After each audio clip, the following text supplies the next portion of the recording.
God damn. Those big guys can fit in those jets? Too big. Yes. Yeah, tell them they gotta. Honestly, just capture Yeah, they gotta get that weight down. That's cool.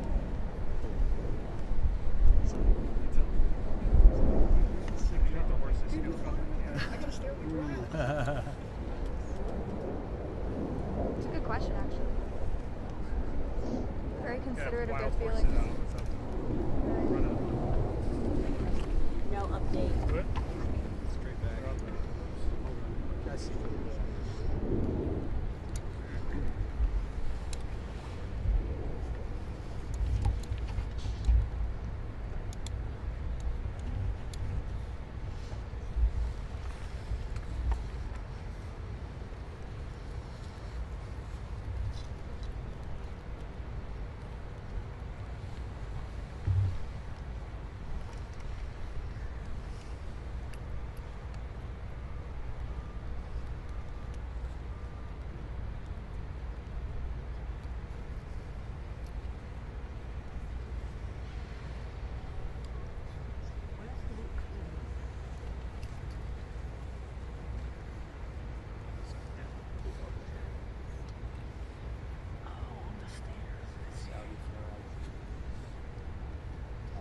Hey, man. I like that they gave him a 4.5-foot gap to Yeah. see the cannons behind you guys. Little gully.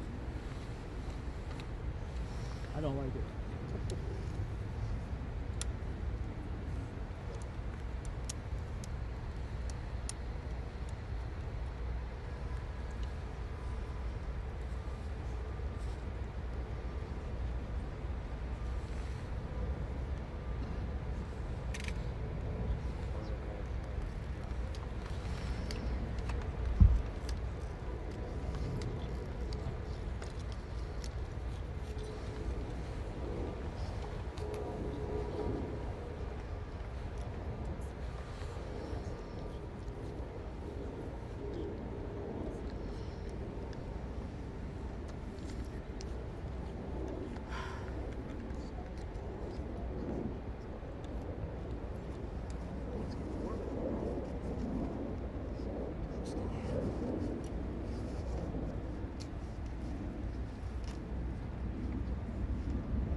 Ladies and gentlemen, the President of the United States.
South should be on.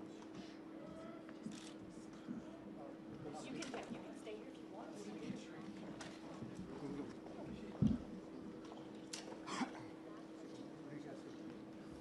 What are they doing? Colonnade one?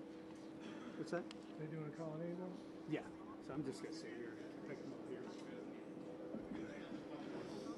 I'm gonna come in front of you so I can catch a little bit of that. What's that? I'm gonna come right here so I can catch a little bit of that. Yeah, that's fine. And then will you back up when he gets that way? Sure. Or can I sit here if I'm out of your way? What's that? Yeah, you're good there. Because he should be walking down there.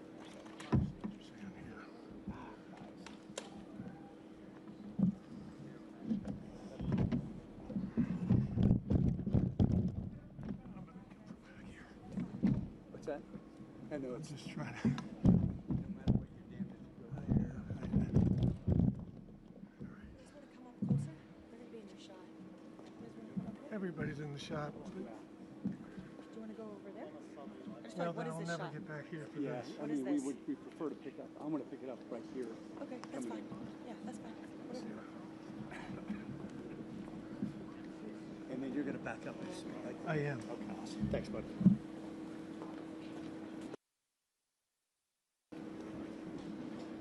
Yes. There they are. Well, no. Yes. Oh, it was, but it's Caroline, I think.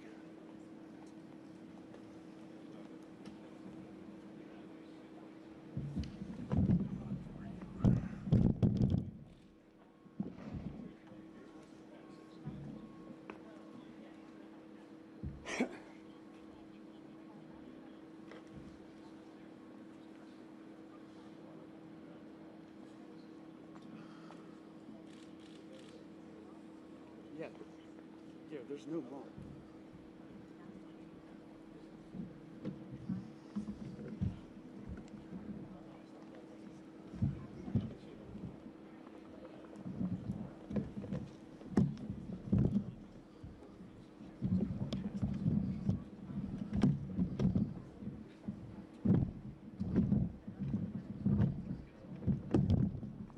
It's a standard. It's a standard. Standard has that. No hole.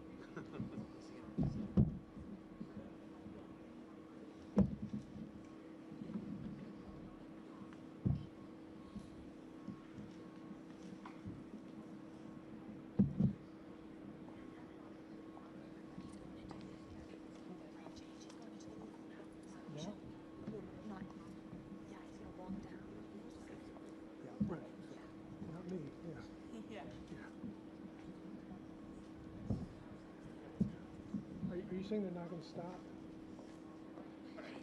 They're probably not stopping here. We can-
see the video? Does he look a little off?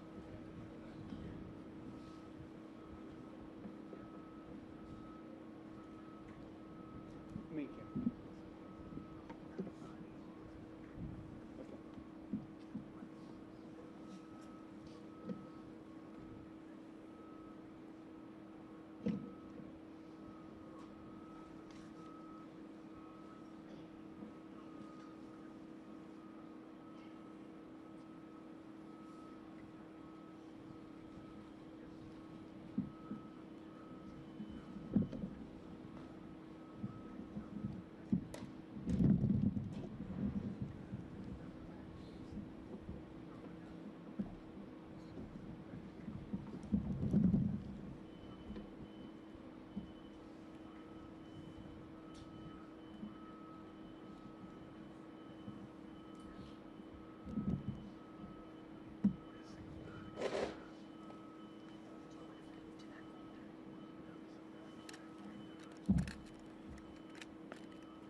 Okay.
A little bit.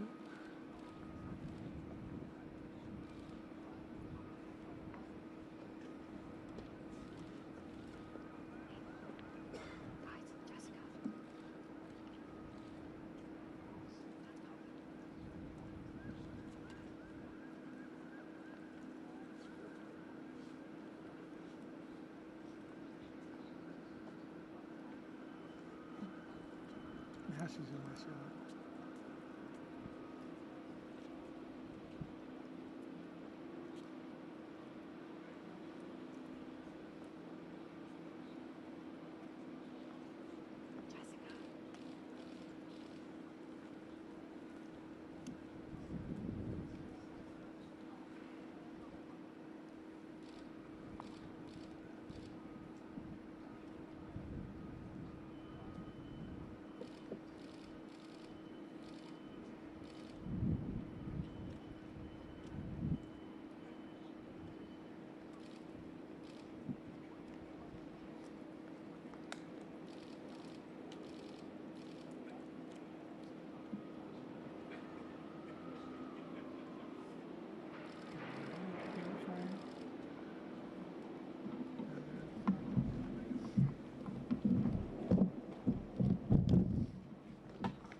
you very much.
He's a good guy. I'm giving you a build-up. Good guy. He is.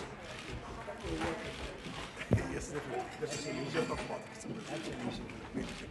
And you know, what I think would be great in the world of sport. That's anything.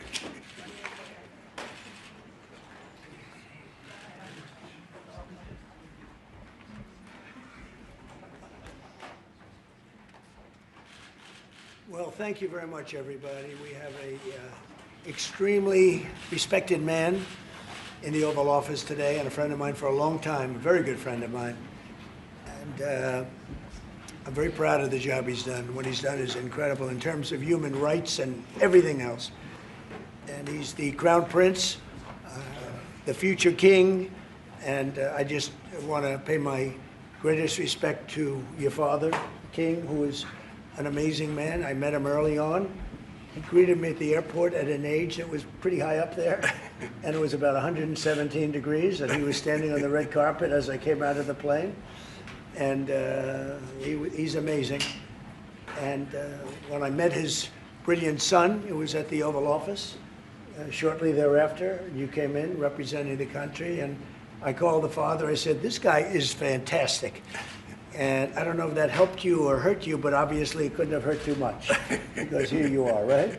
So we had a great meeting, and the office has changed quite a bit, and we inherited a mess. You actually told me you thought the country was in big trouble. I'm not going to use the exact word that you use. I refuse to say that you thought our country was dead a year and a half, 2 years ago, but our country was in trouble, and now we have the hottest country in the world.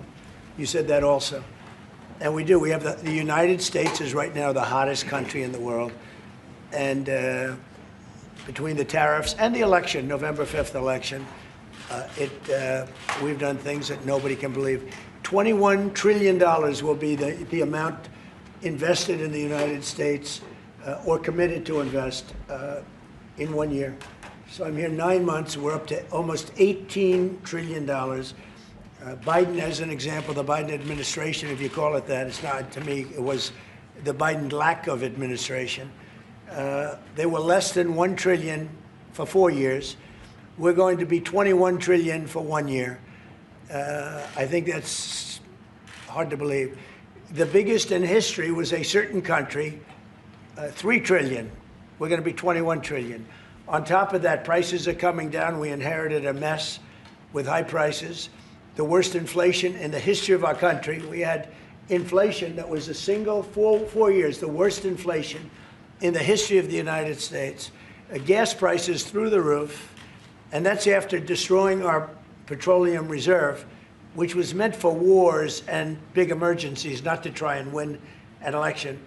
They opened up the reserve so that people get $3 less in gasoline, and it didn't work. They got about 3 cents less, because as big as those reserves are, they're peanuts when you're talking about that kind of traffic.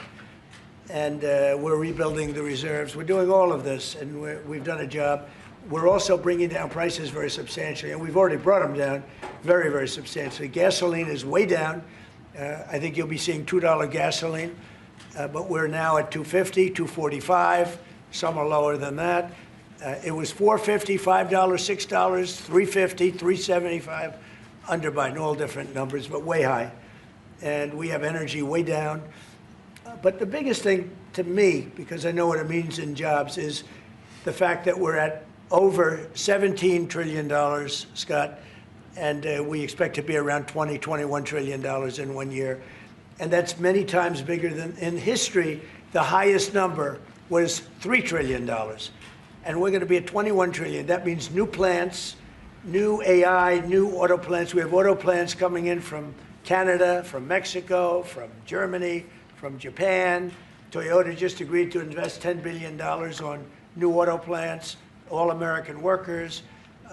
We've never been in a position like this.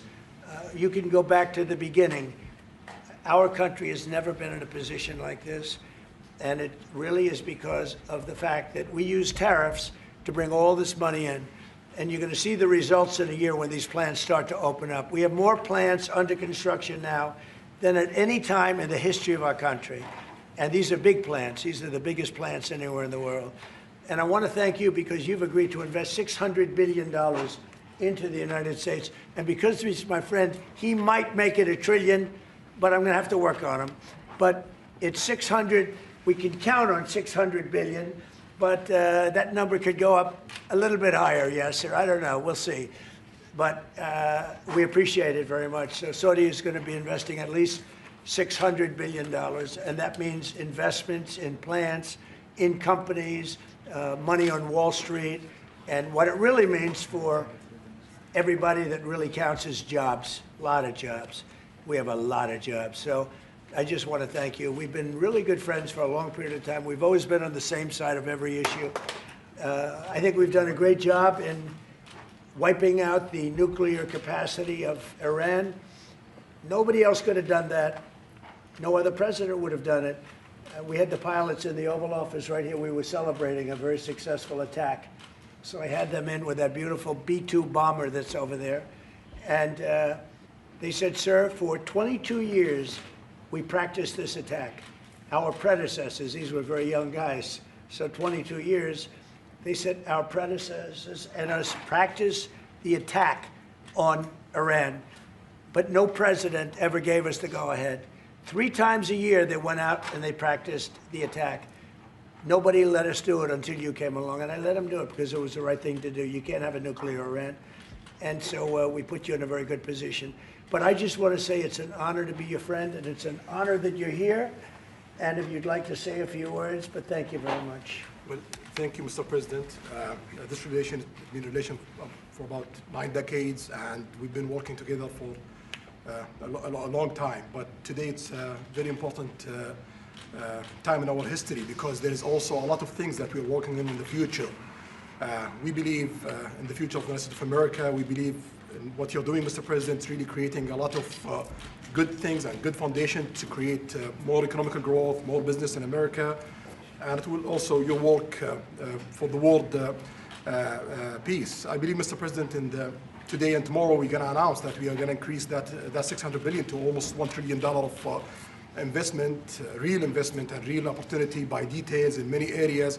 And the agreement that we are signing today in many areas in technology, in AI, in earth materials, magnet, etc., that will create a lot of investment opportunities. So you are doing that now. You're saying to me now that the $600 billion will be $1 trillion. Definitely, because what we are signing, it will facilitate that, and we I like will that build very on much. it. Go ahead. He works hard. No, that's great. I appreciate that. That's great. We're doing numbers that nobody's ever done. And in all fairness, if you didn't see potential in the U.S., you wouldn't be doing that. Definitely. You don't want to lose money. As you said, Mr. President, it's the most hottest country in the planet. But what you're creating is not about opportunity today. It's about also long-term opportunity in the United States of America that will affect American economy positively in the next coming decades. Preparing the right foundation of emerging technologies, that's a game changer for America in a good way, and we want to be part of it. Yeah, we're doing really well. And this, you don't see what we're doing so much because we have, although the construction industry sees it.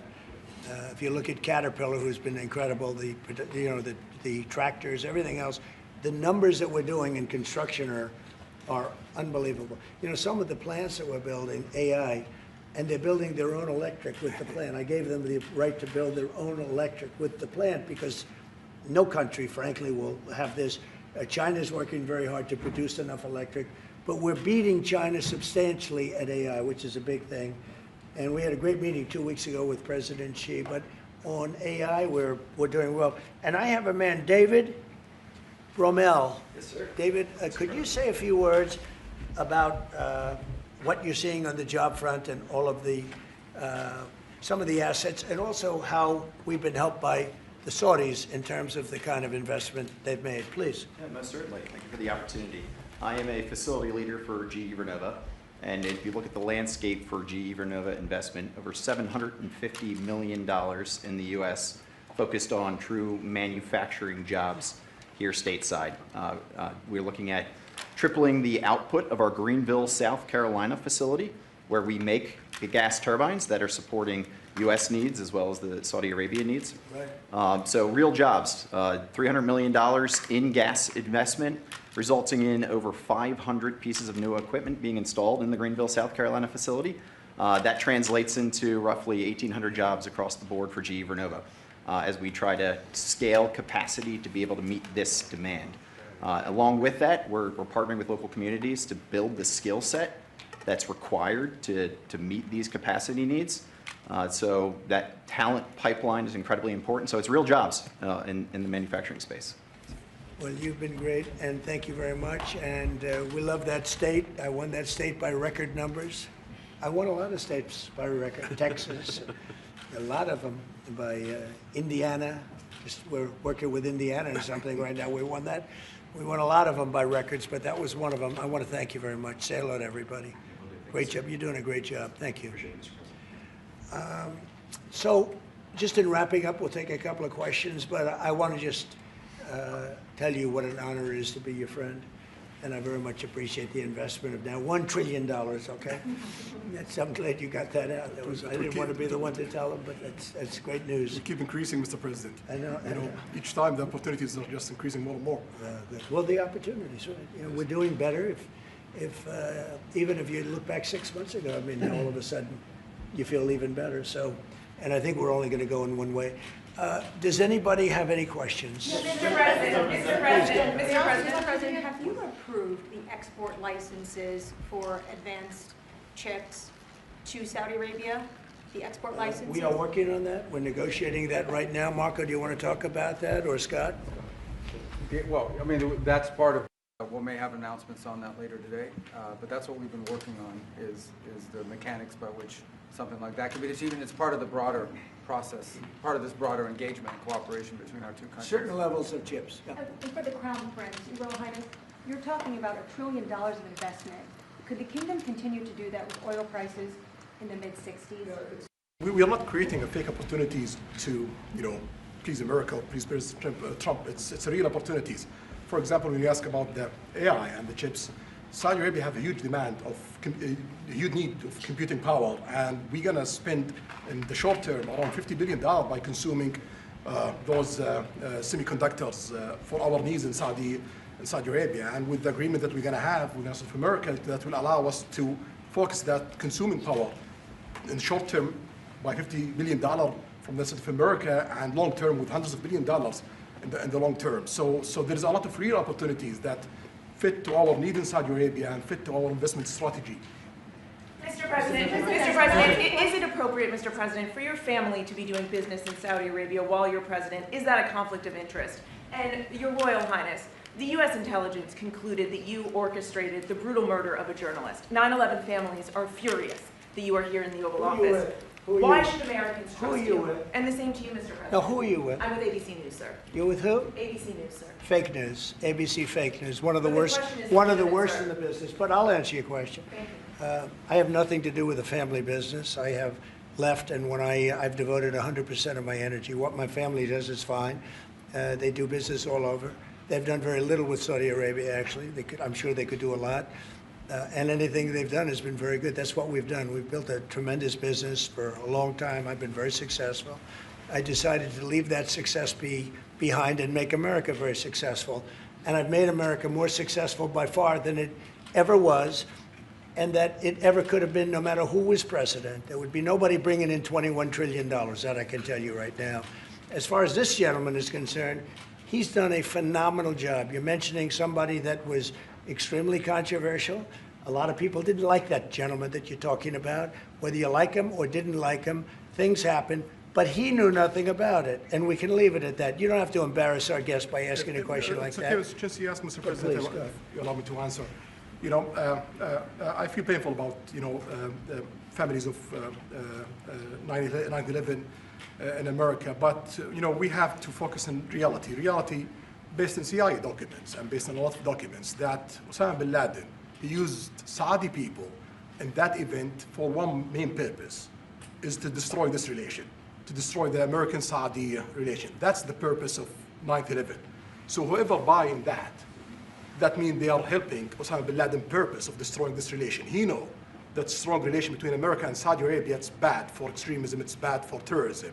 And we have to prove him wrong and to build our relation, continue developing our relation. It's critical in the safety of the world. It's critical against extremism and terrorism.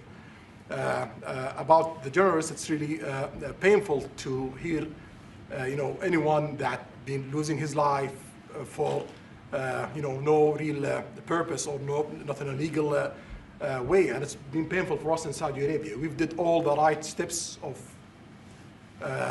investigation, etc. in Saudi Arabia, and we've improved our system to be sure that nothing happened like that, and it's painful and it's a huge mistake, and we are doing our best that this doesn't happen again. Mr. President, Thank you, Mr. President. The Crown Prince has been instrumental in helping lifting the sanctions on Syria. Will there be any joint investment between the U.S. and Syria? And will you visit Damascus? Are you from Syria? No, but Where are you from? I'm from Palestine. Oh, making a lot of progress, huh? Very good. Well, they like me. The Palestinians like me. The Palestinians are doing very well, actually. I think we're working very closely with a lot of people to make everybody happy, including Israel, the Palestinians, and everybody. That's very interesting. No, I think that I will tell you, the Crown Prince called me, and he specifically asked me if I would lift the sanctions on Syria, because he wants to see Syria make it. As you know, the leader of Syria was just here, and we had a great meeting, and he's a strong guy, and I guess you need a strong person to run it. And I think Syria's made tremendous progress. We did lift the sanctions at the request of the Crown Prince. Also, the president of Turkey, Erdogan, called me specifically. He said, if you don't lift the sanctions, Syria doesn't have a chance. If you do, they have a very good chance. And between the two of them and some others, I lifted the sanctions. And the results so far have been pretty good. Mr. President, can I ask you a question about the F-35s that are being sold to Saudi Arabia? Are these the same ones that are being used by the Israeli military? And if so, how does that allow for the qualitative military edge for Israel? And then I want to ask you, because you brought up the plight of the Palestinians, are you aware of relocation flights to South Africa that are taking place right now? Which flights? There are relocation flights that are taking place. Some Palestinians are being charged up to $2,000 a seat. I'm not going to South Africa for the G20 because I think their policies on the extermination of people are unacceptable.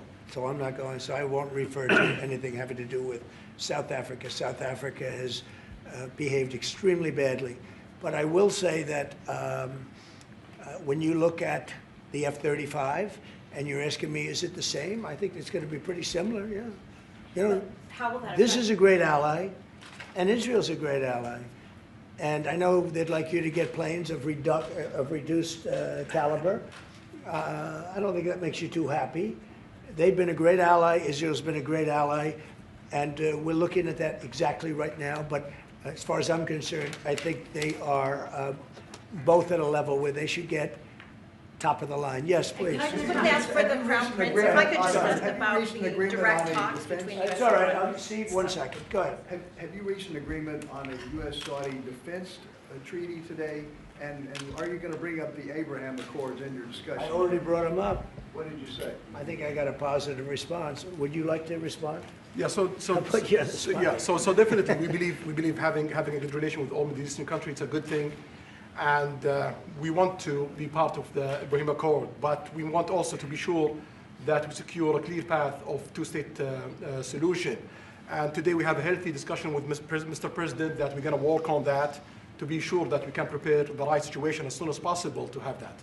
I think we're, I don't want to use the word commitment, but we've had a very good talk on the Abraham Accords. We talked about one state, two state. We talked about a lot of things in a short period of time. We'll be discussing it further, too. But I think you have a very good feeling toward the Abraham Accords. Yes, definitely, Mr. President. We want peace for the Israelis. We want peace for the Palestinians. We want them to coexist peacefully in the region. And we will do our best to reach that day. And the defense agreement, have you reached agreement on that? We pretty much have. Question for the Crown Prince, if I could just finish. We have reached agreement on that. Okay. I wanted to ask you about the direct talks between the United States and Iran. Have you been fully briefed on that, and are you concerned at all about how this might impact Saudi security interests? Well, we are close allies. We'll be working closely together on that issue, and we will do our best to help to reach a deal between the United States of America and Iran. And we believe it's good for Iran's future to have a good deal that will satisfy the region and the world and the United States of America. So we will do our best to see that they happen. And by the way, Iran does want to make a deal. I can say I think they very badly want to make a deal. I am totally open to it, and we're talking to them, and we start a process. But it would be a nice thing to have a deal with Iran, and we could have done it before the war, but that didn't work out. And something will happen there, I think. But they would very much like, I mean, they may say something else, but they would very much like to have a deal. Mr. President, you announced that you are going to sell 35 F-35 jets. You are planning, you said you are planning to sell the F-35 jets to Saudi Arabia. Yeah. Is it part of the security agreement? And how you assess the defense partnership between Saudi Arabia and the United States? And the question for Well, no, I just said it, though. I mean, we're going to sell them F-35s. That's the end of the question, I guess. Is it part of the security agreement or no? No, we're going to have a deal. They're going to purchase F-35s. They're buying them from Lockheed, and it's a great plane. We make, by the way, the best military equipment. You saw that during the Iran little skirmish. We make the best planes, the best missiles. We make the best offensive missiles. We make the best military equipment in the world. Nice.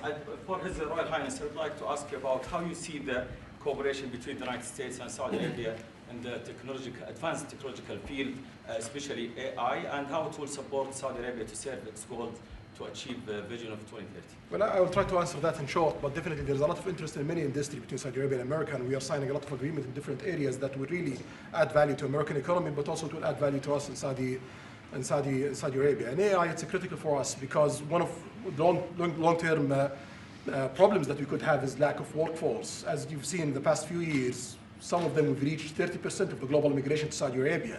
So we know that to assure the Saudi Arabia GDP growing with the lack of workforce that we have, we need to use a lot of computing power to replace job in the long term. So that's huge demand in Saudi Arabia, and we want to link it to American private sectors and getting the supply from America. So there's a lot of opportunities in that area. And we're also involved in AI in Saudi Arabia. So we're working, and we're leading by a lot on AI. Actually a lot. China would be in second place, but we're leading by a lot. And I have to say this, and our relationship with China has been very good. And as far as buying our farm products, they're pretty much on schedule, Scott. I'd like you to call them, say if they could speed it up, it would be good. Okay, but they're pretty much on schedule. I'm sorry, media, please.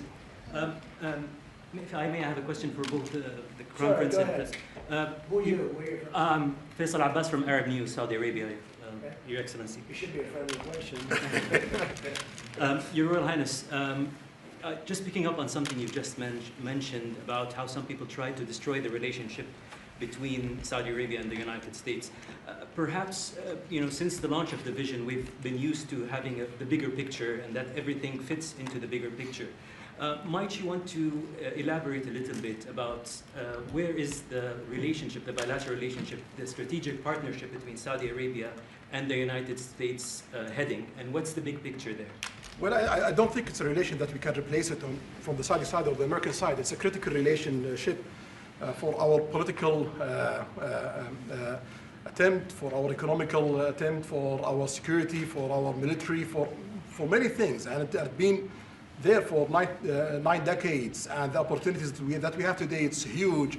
And it seems that it's going to get deeper in the next few decades. And what we are having today and tomorrow with President Trump, it's really a huge new chapter on this relation that will add value to both of us. You know, when you think about it, I'm just sitting here. You're with the future king, a man who's respected by everybody, a man that doesn't have to be doing this, really. I don't have to be doing it either. And yet we're sitting here taking questions, we didn't say, oh, you can't talk about this. And there's never been transparency like this, even in his country, but there's never been, in our country, that's been acknowledged. But We didn't put restrictions, and I'm saying it's sort of wonderful to be taking questions from all over the world. Everybody's here. This is just a small group representative of tremendous numbers of media that are outside, that are very jealous that these people were so selected. But they're representing a lot of people that are outside. I think it's terrific that we can be sitting here being this open, and, you know, I think it's really a wonderful thing. Yeah. If you don't mind, I have a personal question for you. Okay, here we go. I should have said that. So apart from everything you mentioned in your opening remarks, you forgot to mention that you've de-escalated 7 wars since you started.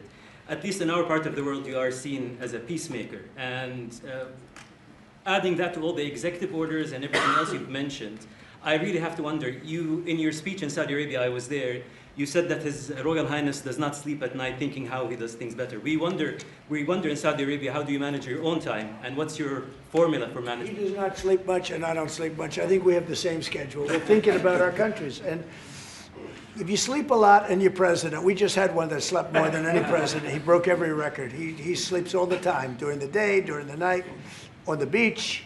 The only guy could fall asleep on the beach with the press watching. No, he's not a sleeper. I'm not a sleeper. We don't. We talk at night. We can talk. I can call him almost any time. He goes, "Hi, how you doing?" It's like the craziest times. But now, when you love your job, when you love your country, and when you're in a position like we are, future king, highly respected, crown prince, and in my case, president, you're thinking about your country. You're thinking about making America great again. We're thinking about keeping Saudi Arabia strong and vital, and in a pretty tough part of the world, tricky part, right? Tricky part, a lot of tricky people. But he thinks about his country, and I think about my country. I don't want to sleep. President Trump, do you expect a formal civil nuclear deal to be reached soon? Can you talk to us about that aspect With of who? today's, with Saudi Arabia? I can see that happening. Yeah. Do you think that an agreement will happen today? It's not urgent. You know, it's always when you have civil nuclear, but you have more oil than almost anybody else. We actually have more oil and gas than they do, but I refuse to say that. We have more than we have more than anybody. Can you imagine? And on the F-35s, are those sales? Israel had reportedly wanted those sales to be conditioned on Saudi Arabia moving to normalized relations. Israel will be happy. Israel is going to be happy. Israel's aware, and they're going to be very happy. Okay? Yeah, please. Hello. Hi, hello. My name is Amal Hazani from Sharq al-Awsat newspaper, from Riyadh, of course. I have a question for the Crown Prince and for you, Mr. President. Crown Prince of Saudi Arabia, how much you expected from developing the cooperation with the United States in the field of new energy, AI, supply chain? How much you expected from that? No limit. We just continue pushing forward. There's no limit. So we just push forward for all the opportunities that we have. You have to understand, this is really a great ally. Yeah. Just the fact that they're now doing, I came in here at 6, I did not know that. I was pushing for the 1 trillion, but he didn't tell me that. Now he told me. This is a great ally of ours. You know, when you invest $1 trillion, that's national security for us too, because it creates jobs, it creates a lot of things. And I would say, Scott, right, when you hear one country is putting $1 trillion into the United States, that creates national security. And, you know, I think that they don't have to say that, but I think a big part of that is also the fact that tariffs are in play. But even beyond tariffs, that's a real ally that will do that. Creates a lot of power for the United States.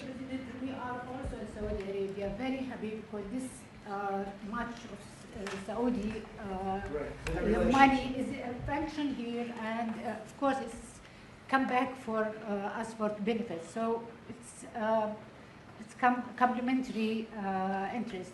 So this is the I think what's different the friends and ally do. Well, look, I love the country of Saudi Arabia. I know the people very well. The level of treatment that we go when we go to Saudi Arabia is something that is incredible.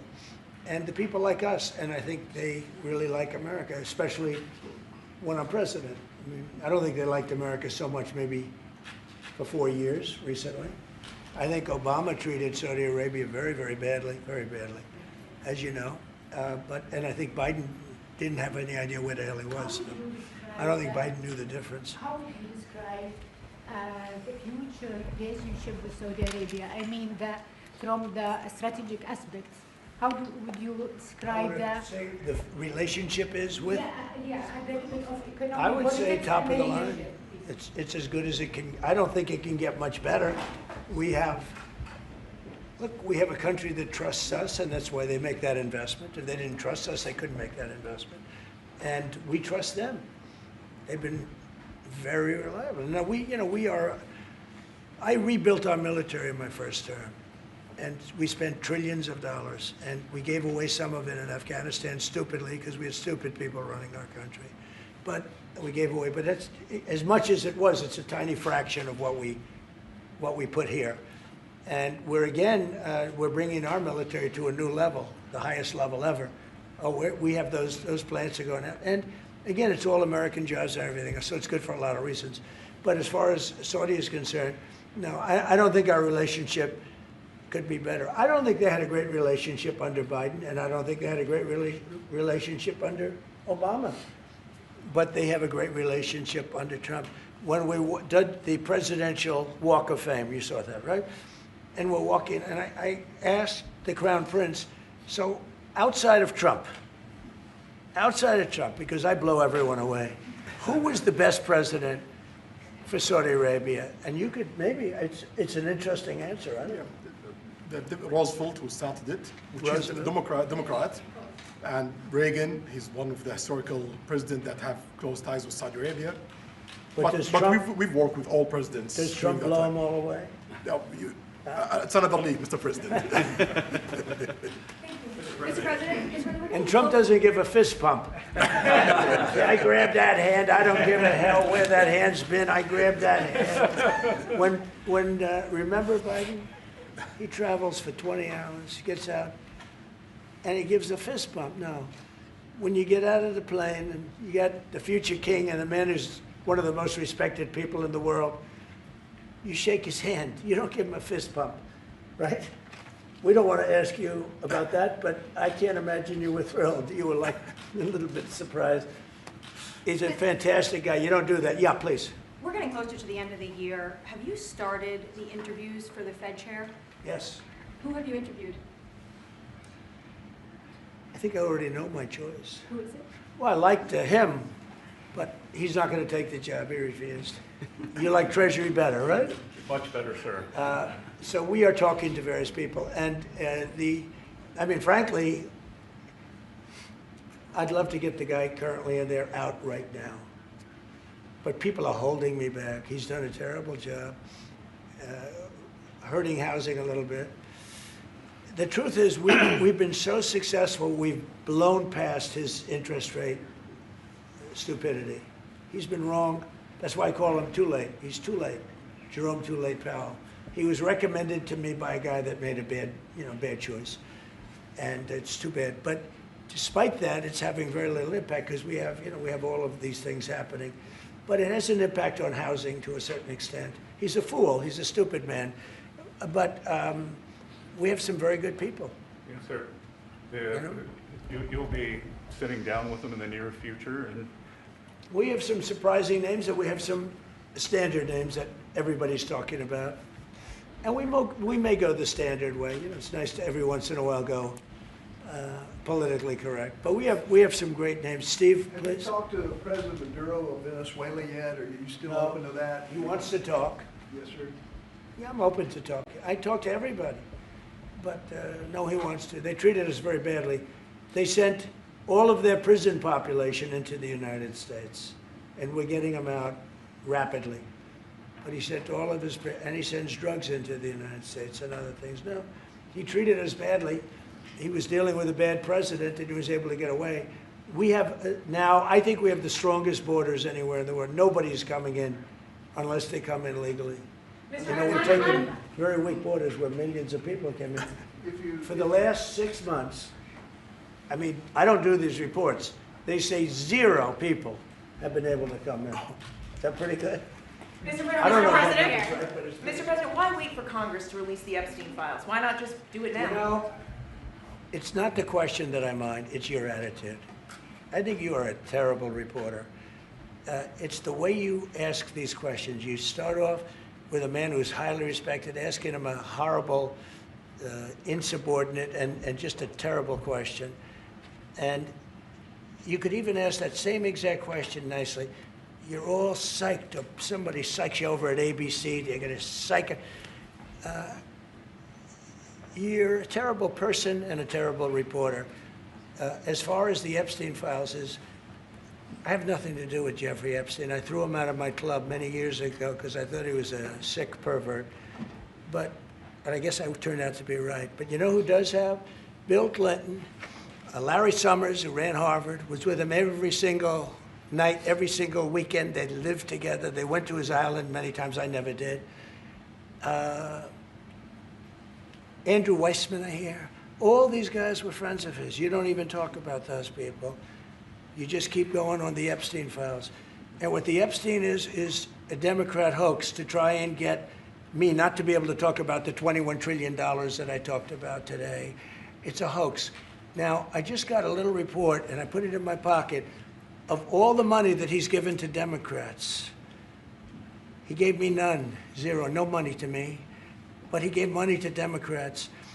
And people are wise to your hoax. And ABC's, your company, your crappy company, is one of the perpetrators. And I'll tell you something. So why not just sign it now? I think the license should be taken away from ABC because your news is so fake and it's so wrong. And we have a great commissioner, the chairman, who should look at that because I think when you come in and when you're 97% negative to Trump, and then Trump wins the election in a landslide, that means obviously your news is not credible, and you're not credible as a reporter. So I've answered your question. You should go and look at the Democrats who received money from Epstein, who spent their time. Larry Summers was with him all the time. That creep of the fund guy was with him all the time. What's his name? Who? Reid Hoffman. I don't know Reid Hoffman, but I know he spends a lot of money on the radical left. Reid Hoffman, in my opinion, should be under investigation. He's a sleazebag. And those are the people, but they don't get any press, they don't get any news, and you're not after the radical left because you're a radical left network. But I think the way you ask a question with the anger and the meanness is terrible. You ought to go back and learn how to be a reporter. No more questions from you. Who else has a question? Prince, very quickly, I want to ask you, how much money is Saudi Arabia giving for Gaza reconstruction? We are in discussion about that. Still, there is no amount being It'll be a lot. named, but we will definitely help. Yeah, he's going to, it's very important to him. And a quick follow-up, the International Security Force, given your pledge there would be no U.S. boots on the ground, what is the U.S. role going to be in that?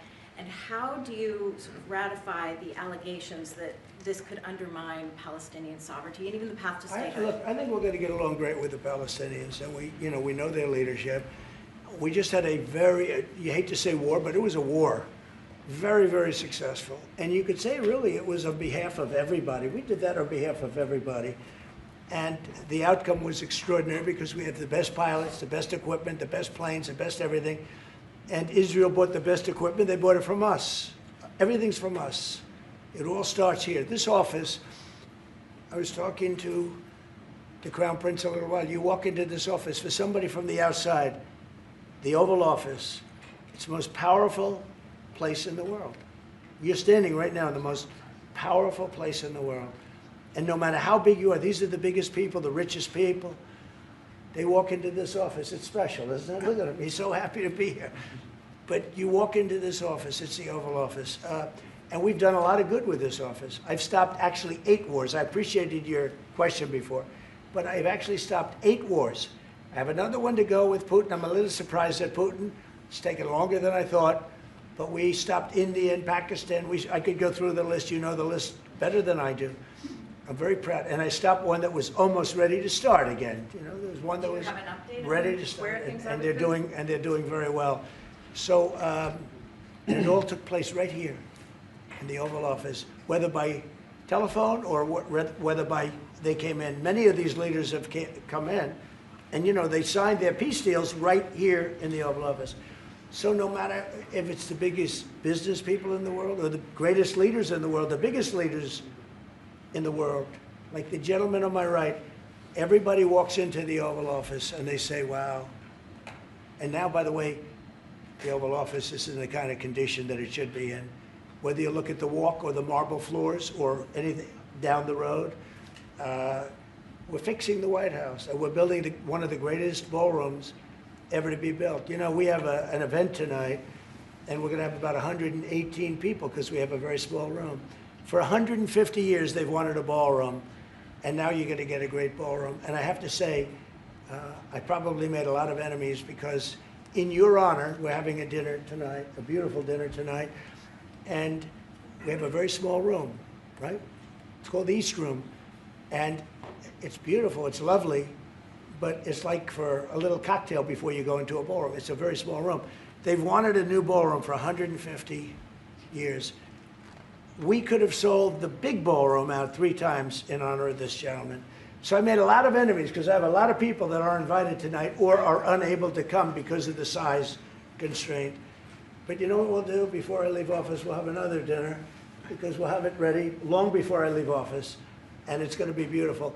It's a very popular thing what we're doing. And by the way, no government funds. It's all put up private money, all private money. And in the case, I think there's a restriction on foreigners. Otherwise, I could have asked you just for a check, okay? But there's a restriction. These are all private individuals that put up a lot of money to build the ballroom. Not one penny is being used from the federal government. So it's really a nice thing. But I look forward to it. I just pointed it out. This would be a perfect night to have that ballroom open, Susie. If we had that open, we'd have a lot of people very happy. Right now, we have a lot of unhappy people because they all want to be with us tonight to honor this great man. Thank you all very much. Thank you. Thank you.